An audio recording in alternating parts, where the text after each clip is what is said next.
Our next guest show began life as a cartridge-based video game in the 80s. It is now one of the hottest titles on Netflix. Let's find out why it's back and better than ever with the man behind Castlevania.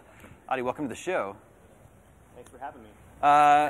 Now, I think there must be some mistake because video game adaptations are not supposed to be good.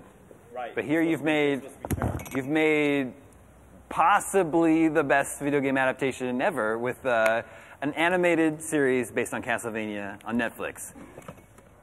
Yeah, I mean, the Rotten Tomatoes score certainly reflects that. Yeah, no, people really like your show. Which is amazing. I mean, it's crazy. When the series was announced, I was surprised. I thought it sounded cool, but I was surprised. Castlevania, there hasn't been a mainline Castlevania game in a few years. How did this even come together? Well, take your time.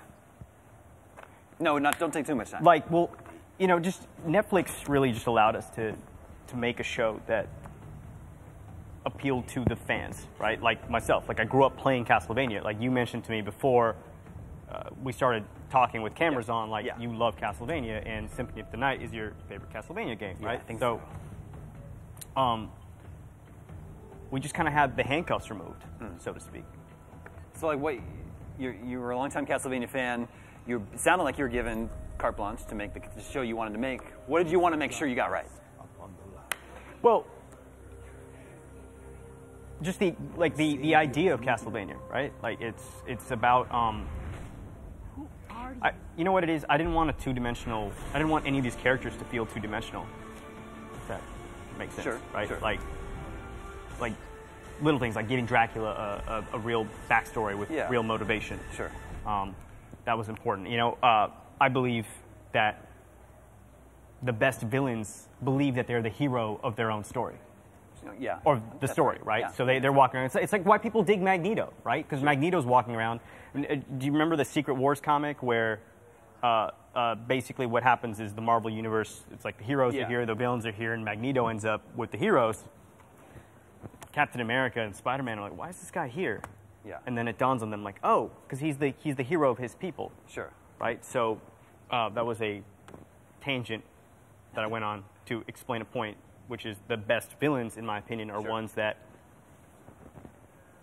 are in their mind doing the right thing. Yeah, sure. So how often do our heroes encounter a fully cooked turkey waiting behind a wall? You mean in season 1? Yeah. Never. Never doesn't happen. But if you're asking for season 2, like I will not spoil anything. Okay. But it may or may not happen. I'm not ruling it out. Sure. Right? I'm not looking at you and saying it does not happen. Okay. But I'm not saying it happens either because. All right. Season 1 is 4 episodes. 4, yeah. They're half-hour-ish, around there? Half-hour-ish, yeah. So did you approach this as like a movie that you delivered in 4 parts? Or are you still looking at it as a No, I think it's not really a TV series in the traditional like monster of the week. Sure. You know, style narrative. It's not, oh, well, this week Trevor Belmont needs to learn how to trust himself and his friends before he, defeats the Cyclops. It's not that. Yeah. It's 4 chapters of a long story. Okay. Netflix renewed this series for season 2. Right. On the day that season 1 premiered. Are you looking to make season 2 longer? Well, they doubled the episode. Oh, it's already been doubled. Okay. Yeah, they literally were like, guess what? It's double. Do it. Yeah. And I'm like, what you did last time? We want 2 of those. Right, double, like times 2. Did you know that was happening? You knew when your show was premiering, but before that premiere date, did you know you were getting renewed, or was that news to you as well? Like premiere night? No, they announced it like before that night. Okay. All right. So it was not news to me. Because I'd basically already started talking about that before that. All right. In fact, that's kind of how I was hyping the show for a little bit. I was like, yeah, not only is the show dope, you guys should all watch it so we get to make more shows like it. And it got doubled and renewed. I mean, that was good. Part of my...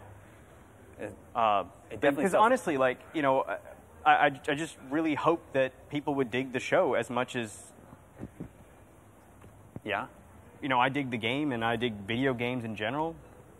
And yeah, so now... Is the show translated to Japanese for the Japanese audience? Mm-hmm. Okay, so It's based on Trevor Belmont from Castlevania. I'm actually going to Japan. Okay. In a week to promote the show. Like they literally are flying me to Japan. That's pretty cool. Yeah, it's pretty dope. I mean, I'm like, it's not like this exotic country to me because I grew up in Hong Kong, in Singapore, so I'm like from the region. If anything, this is exotic to me, like being right here talking to you. Yeah. That's more exotic. What I'm wondering is, so it's based on Trevor Belmont from Castlevania 3. Right. In the Dracula's Curse. Famicom version, Trevor is called Ralph. Yes. Belmondo. And I'm just wondering if for the Japanese translation, did you translate his name to Ralph? No. Didn't do that this time. No. But it's interesting that you say that. I mean, like, when I first played Resident Evil 2 for the PlayStation 1, it was called Biohazard. Yeah. Like, I remember reading an electronic, like an EGM type magazine. Yep. And they were talking about Resident Evil. I'm like, what? What is this? This is called Biohazard. And now we've got Resident Evil 7 Biohazard. So it comes around. So it kind of... Yeah. It's like Avengers Civil War. Yeah. Or Captain America Civil War. Yeah, but sure. Like, you're also working on an Assassin's Creed show. I am. It hasn't gotten... I don't think Netflix has picked it up yet. Is that correct? Yeah, there's no studio network. But you're working on that. Can you share any of your ideas you have for that? Yeah, I could literally kind of tell you everything. I could tell you the time period. I could tell you the whole story. But that would likely get me fired. And then basically everything I told you would become some form of like fake news because it would kind of erase it from the space-time continuum. It's understandable. I understand it. When are we going to get to watch season 2 of Castlevania? There will be an official announcement. Okay. At some point. At some point in the future. At some point, not. We look forward not to. Not today or tomorrow. Okay. Or a day little after. bit farther out. Or day after. I'm not ruling out like 5 days away. Okay. But I would say it's highly unlikely. All right. Well, congratulations on the success of Castlevania, and we look forward to seeing more. Damon, thank you for having me on this show. Thanks for coming by.